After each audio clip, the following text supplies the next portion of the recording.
Hello बच्चों, कैसे हैं आप लोग। चलिए आज हम बातचीत करेंगे पूरक एवं संपूरक कोणों पर। इससे पूर्व आप कोण क्या होता है, कोण कितने प्रकार के होते हैं, ये आप पूर्व कक्षा में पढ़ चुके हैं। चलिए फिर भी एक बार उसका हल्का सा दोहराव हम यहाँ पर कर लेते हैं। आप जानते हैं कोण किसे कहते हैं कि अगर एक बिंदु से दो किरणें निकल रही हैं तो इनके बीच का झुकाव है, इसे ही हम कोण कहते हैं। यह हम कहें कि दो रेखाएं एक दूसरे को काटती हैं तो इनके बीच में भी बहुत से कोण बनते हैं। तो दो रेखाओं के बीच या दो किरणों के बीच के झुकाव को हम हमेशा कोण कहते हैं। कोण के बहुत से एग्जाम्पल आप अपनी जिंदगी में देखते होंगे, तो इसको आप समझते होंगे कोण किसे कहते हैं। जैसे कि यहाँ पर हम देखें एक डस्टर है, इसके ऊपर हमने एक अपना मार्कर रखा है तो इनके बीच में भी एक कोण बन रहा है, तो एक कोण का एग्जाम्पल है। इसके बाद देखते हैं कि कोणों के प्रकार। ये आपने पहले पढ़े हैं, प्राइमरी में भी आपने पढ़े हैं, 6 में भी आपने पढ़े हैं कि कोण कितने प्रकार के होते हैं। मुख्यतः कोण जो होते हैं देखिए आप कितने होते हैं। मान लिया 0 अंश का है, 90 अंश का कोण होता है और ये 180 अंश का कोण। तो जो कोण 90 अंश से छोटे होंगे उन्हें हम बोलते हैं न्यून कोण, ये आप जानते हैं। और जो कोण ठीक 90 अंश का होता है, एग्जैक्ट 90 अंश का होता है, उसे हम बोलते हैं समकोण। और 90 अंश से अधिक 180 अंश से छोटे कोण कहलाते हैं अधिक कोण। इसके अलावा 180 अंश से अगर बड़े कोण हो और 360 अंश से छोटे कोण हो, उन्हें हम बोलते हैं प्रतिवर्ती कोण। तो इस प्रकार कोण के प्रकार हैं और 360 अंश के कोण को हम बोलते हैं संपूर्ण कोण। तो ये सब प्रकार आपने पूर्व में पढ़े हैं। यहाँ पर जो हमारी बातचीत का मेन विषय है वो है पूरक एवं संपूरक कोण। चलिए शुरुआत करते हैं इसकी। पूरक कोण क्या होते हैं और संपूरक कोण क्या होते हैं। तो पहली बारी आती है पूरक कोण की। पूरक कोण को अंग्रेजी में बोलते हैं कॉम्प्लीमेंट्री एंगल।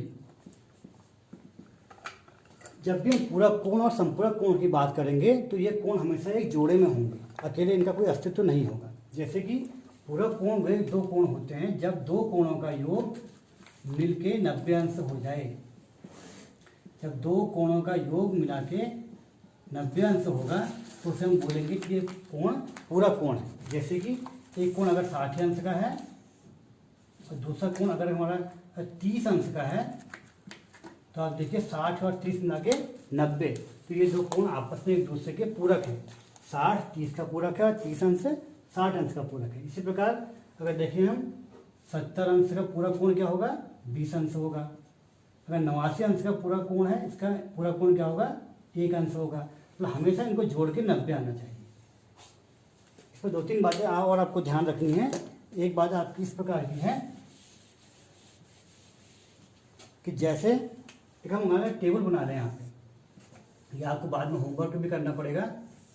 यहाँ पर हमने एक कोण लिखा है, यहाँ पर दूसरा कोण लिखा है। ये पहला कोण है और ये दूसरा कोण है। और मान लिया अगर ये दोनों कोण पूरक कोण है तो इनका योग हमेशा क्या आएगा, 90 अंश आएगा। जैसे कि आप देख रहे हैं, अगर पहला कोण अगर हमारा 20 अंश का है, आपको पता है योग तो मतलब 90 अंश आना है, तो दूसरा कोण क्या होगा हमारा, तो इसलिए हमेशा 90 से हम 20 को घटा लेंगे तो कितना है 70 अंश। मतलब इन दोनों को मिला के हमेशा हमारा कितना आना चाहिए, 90 अंश आना चाहिए। तो कोई भी कोण अगर हमको दिया हो, मतलब हमको दिया हो कि हमारा कोई कोण वाला 25 अंश का है, इसका पूरा कोण क्या होगा, क्योंकि हमको आना तो 90 है, तो 90 से हम 25 घटा लेंगे। कितना घटा के आएगा ये 65 अंश। तो इसका कोई भी अगर आपको एक कोण दिया हो तो पूरा कोण निकालना हो तो 90 से उसको आप घटा लेंगे तो आपको उसका पूरा कोण मिल जाएगा। बच्चों एक चीज़ आपको और देखनी है, इसमें 3 प्रकार की स्थितियों का आपको विचार करना है। पहला कि जब दोनों कोण हमारे न्यून कोण हों, दो कोण अगर हमारे न्यून कोण हों तो क्या उससे पूरा कोण बनते हैं। जैसे कि आपने पहले टेबल में देखा था हमारा कि एक कोण हमने 20 लिया, अगला कोण क्या था हमारा 70 अंश का था, तो मिला के इनको 90 आता। दोनों कोण क्या थे, हमारे न्यून कोण थे। तो ऐसी स्थिति में पूरा कोण बनेंगे या नहीं बनेंगे, आप टेबल बनाएंगे और खुद विचार करेंगे। अगर दोनों कोण अगर हमारे क्या हों, अधिक कोण हों, तब भी क्या पूरा कोण बन सकते हैं, ये आप देखेंगे। अगर दोनों कोण अगर हमारे समकोण हों तो क्या तब भी पूरा कोण बन सकते हैं आपस में हो, इस पर आपको विचार करना है। देखिए पहला स्थिति देखते हैं हम, जब दोनों कोण न्यून कोण हो। मान लिया एक कोण हमारा 10 अंश का, क्योंकि न्यून कोण है तो इसका पूरा कोण क्या होगा, 80 अंश। तो आप देखिए मिला के इनको 90 अंश आ गया। दोनों कोण कौन कैसे हमारे न्यून कोण है। तो यहाँ दोनों कोण अधिक कोण हो, मान लो एक कोण हमारा 110 अंश का है, देखिए पहले ये 90 से अधिक हो गया, तो अगर इनको मिला के हम कभी भी पूरा कोण नहीं बना सकते। ऐसे ही अगर दोनों कोण समकोण हो, अगर पहला कोण अगर 90 अंश का हो और दूसरा कोण भी 90 अंश का हो, तो मिला के ये 90 से बहुत अधिक हो गया, दुगना हो गया उसका। तो इसकी स्थिति में भी हमारा ये पूरा कोण नहीं बनेंगे। तो पूरा कोण बनने के लिए दोनों कोण को क्या है, न्यून कोण होना ही आवश्यक है। तो दोनों कोण न्यून कोण होंगे तभी वो पूरा कोण बन पाएंगे। तो यह समझे कि पूरा कोण क्या होता है, पूरा कोण किन कोणों को मिला के बन सकते हैं। तो अगली बात हम करते हैं संपूरक कोण की। जैसे कि हमने देखा था पूरक कोण में, संपूरक कोण को बोलते हैं सप्लीमेंट्री एंगल। ये भी इसी प्रकार का है कि जब दो कोणों का योग मिला के 180 अंश हो जाए तो उन कोणों को आपस में बोलते हैं कि कोण आपस में संपूरक है। जैसे कि एक कोण अगर 120 अंश का है तो दूसरा कोण हमारा कितना होना चाहिए कि मिला के 180 हो जाए। तो आप जानेंगे यहाँ पे कितना होगा 60। तो इसलिए आप देखेंगे कि दो कोण का योग मिला के 180 आया तो कहेंगे कि ये कोण संपूरक कोण है, या कह सकते हैं 120 60 का संपूरक है और 60 120 का संपूरक है। जिसके हमने पूरक में किया था उसी प्रकार का ये भी है। वही अगर हम इसकी टेबल बना के सीखें इसको, तो अगर यहाँ पहला कोण अगर लें, यहाँ पे दूसरा कोण अगर लें, तो यहाँ पे इनका योग देखें हम, पता है कि योग तो मुझे 180 अंश आना है। अगर पहला हमारा जो कोण है मान लिया वो से 110 अंश का है, तो दूसरा कोण क्या होगा कि 180 हो जाए। तो हमेशा 180 से 110 को माइनस करेंगे तो हमारा दूसरा कोण निकल जाएगा जो इसका संपूरक होगा। जैसे कि यहाँ पर घटा के 70 आया, तो 110 और 70 जो है आपस में संपूरक कोण है। तो संपूरक कोण में भी दो तीन प्रकार की स्थितियाँ आप देख सकते हैं कि क्या दो न्यून कोण मिला के संपूरक कोण बन सकते हैं। अगर दोनों न्यून कोण हों तो क्या इनको मिला के संपूरक कोण हो सकता है। तो न्यून कोण जानते हैं 90 से कम के होंगे। अगर वो 89 अंश भी ले लें आप दोनों कोणों को, तो देखिए इनको मिला के फिर भी 180 अंश नहीं आएगा, 178 अंश ही आएगा। इसका मतलब है कि दो न्यून कोण मिला के हम संपूरक कोण नहीं बना सकते। अगर हम दो अधिक कोण ले लें, अधिक कोण जानते हैं हम 90 से अधिक होते हैं, 91 अंश ले लें, ये भी अधिक कोण है।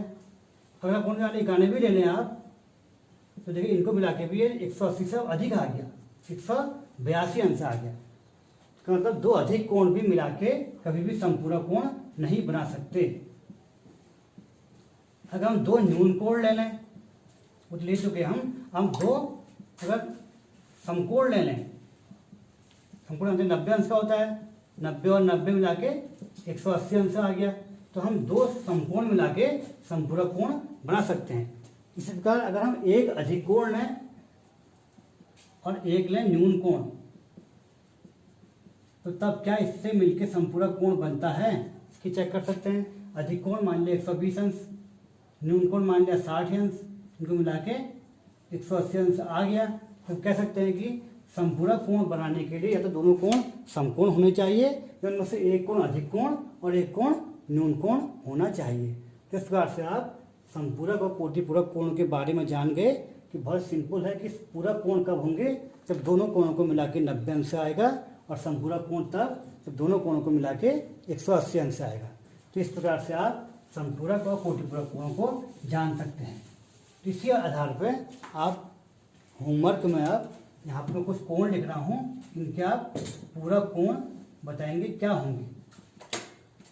मान लिया एक कोण लिखा 55 अंश का, एक लिखा हमने 32 अंश का, एक लिखा हमने अगर 82 अंश का, एक लिखा 78 अंश का। तो इनके आपको पूरक कोण बताने हैं कि इनके पूरक कोण क्या होंगे। ऐसे अगले प्रश्न में आपको संपूरक कोण बताने हैं कि इनके संपूरक कोण क्या होंगे। मान लिया एक कोण 110 अंश का है, इसका संपूरक कोण कौन सा होगा। एक कोण अगर 82 अंश का, इसका संपूरक कोण कौन सा होगा। एक कोण अगर आपका 19 अंश का, संपूरक कोण क्या होगा। एक कोण 90 अंश का, तो इसका संपूरक कोण क्या होगा। तो ये दो क्वेश्चन आप अपनी कॉपी में हल करेंगे और देखेंगे कि इनके सवाल, इनके उत्तर सही आए।